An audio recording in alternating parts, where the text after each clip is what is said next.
कितना दिल के कठोर बारू, तू कितना दिल के कठोर बारू, दिल के जगह पर दिमाग लगा देलू। तू कहतो तो प्यार साबित करे के बहुत तरकीब रहे, तू कह तू प्यार साबित करे के बहुत तरकीब रहे, मगर तू हमरा दिल में आग लगा दे, आग लगा दे, आग लगा दे। हम जाइब दुनिया छोड़ के, छोड़ के,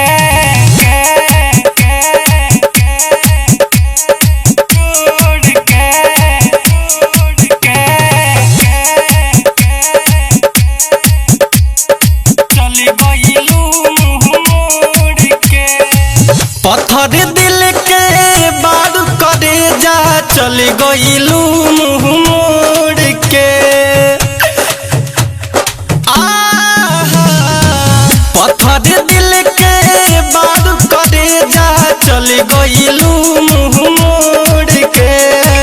तोहर चक्कर में खाइब जहरिया, हम जाइब दुनिया छोड़ के।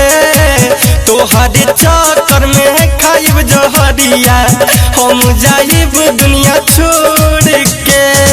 जौन कहलू उ ना निभा पैलू, मंजिल से पहले जुदा भइलू।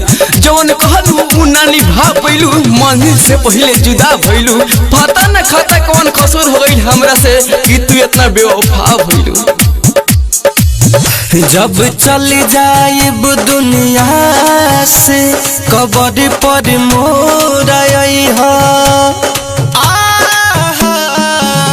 जब चल जाइब दुनिया से कब्र पर मोर आइहा।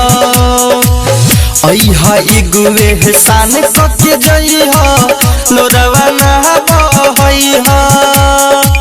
कैसे आपन रोक लेबू बहुत अखिया के लोर के। तोहर चक्कर में खाइब जहरिया, हम जाइब दुनिया छोड़ के। हम जाइब दुनिया छोड़ के। अपन बनैलू प्यार सिखैलू, छोड़ के गइलू बीच में धार में। अब तू ही बताओ एक करेजा का कमी रहे बंटी बाबा और साहिल राजा के प्यार में।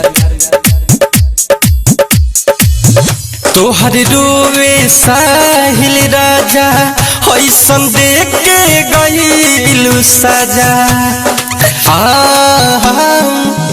तोहर रोवे साहिल राजा, ऐसन देख के गइलू सजा।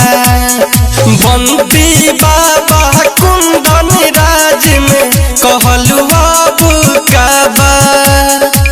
पत्थर दिल के बार करे जा, चल गइलू मुँह मोड़ के। तोहर चक्कर में खाइब जहरिया, हम जाइब दुनिया छोड़ के। हम जाइब दुनिया छोड़ के। Hindustan recording studio Harsiddhi.